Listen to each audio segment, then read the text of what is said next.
opinion ko about the calendar shift? Isa itong kalokohan. Para sa akin, okay lang naman siya. Personally, hindi ako pabor sa academic calendar shift. Ano naman problema sa akin kung mabago yung academic calendar? Calendar shift, wala naman ako masyadong problema sa kanya. My opinion on the calendar shift is that napaka-irrelevant ng lahat ng arguments kasi the core of the shift is the calendar, diba? And since we are a DE institution, hindi naman natin talaga kailangan i-concern yung time. Kasi the mere design of distance education is that you pick your own space, you pick your own place, you pick your own schedule. So no matter what they give you, it will just contain your own choices. So you just need to make sure na yung gagawin mo is in accordance to what is best for you. So whether they shift the calendar or not, wala tayong pakialam doon. Pero meron tayong pakialam at may issue tayo doon sa hindi tayo kinakausap ng tama. So there should be some reform in the manner of communication. Kung paano nila tayo dapat kaskada ng information, ng programa, ng polisiya, doon tayo may issue, hindi doon sa calendar. Wala na tayong magagawa kasi na-desisyonan na nila. Wala namang bearing kahit na-imove nila kasi kung ang reason nila yung weather. Maulan pa rin naman kahit August. Hindi natin mababago yung na-desisyonan na nila eh. So as students, yun ang problema. Ano ba yung option na binigay nila sa atin itong 5 months? Anong gagawin natin? Papahabain ba din? Pwede ba tayong mag-summer? Wala din. Wala din silang binigay na gano'n. So parang sariling kayod ng mga estudyante kung lalo na kami, may mga medyo MRR na kami. Anong gagawin namin? Lalo pa tuloy tatagal bago kami maka-graduate. Pero yun nga, in 5 months, may 3 months to kasi usually per term 3 months. So parang nasasayangan ako sa 3 months na sana 1 term din yung matatapos ko.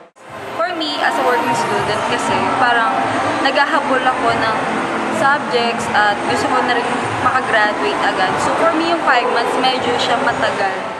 For me kasi, wala naman siya masyadong impact since EPOU student nga ako. Masaya ako na mahaba yung summer. Pero I understand na yung iba, may hirapan sila sa shift ng academic year. Kasi syempre, yung iba may jobs, mauubos sila ng pera, or hahabol nila yung subjects nila kasi gusto na nila makatapos, diba? I can understand that, but for me, wala naman siya masyadong effect. It's okay. At least mag-sync tayo with the CN. I mean, what's wrong with changes, diba? It's either you accept it or you keep ranting about it. If you keep ranting about it, walang magiging. Mahihirapan lang tayong mag-adjust at first, pero siguro carry naman. Changing academic calendar will not change or develop the quality of the education.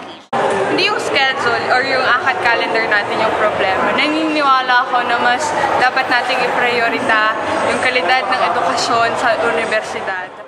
Naintindihan ko na sa ngayon talagang uso na ang globalisasyon. Lahat naman ay tayo patungo doon. Pero hindi kaya mas maganda kung ayusin muna nila ang bulok na sistema ng ating edukasyon.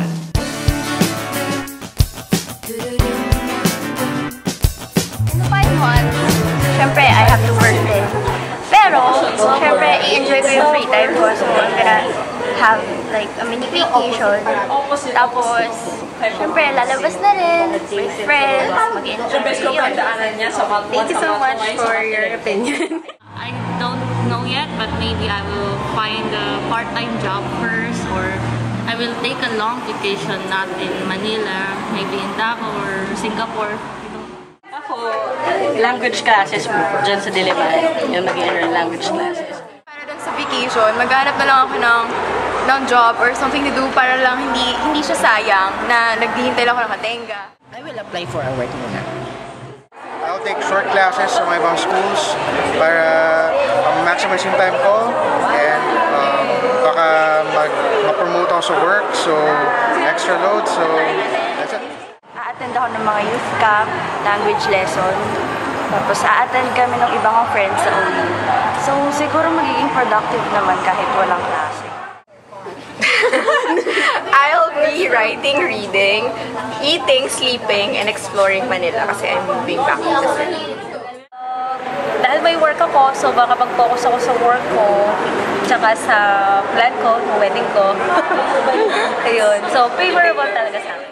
Mag-take ako ng summer classes sa UP Diliman para at least hindi masayang yung time ko. tuloy pa rin ng aking pagtatrabaho at mas maraming panahon na akong mabibigay sa anak ko o makakasama ako sa mga workshop niya. Yun ang target ko for 5 months. Sa akin, what I'm gonna be doing this summer, for April and May, I hope to cross-register in UP Diliman. So study summer classes, yay! What do I do with the rest of the 4 months? Well, I intend to do what I like, which is sewing, probably a bit of drawing, and I'm certain there's gonna be a lot of video gaming involved.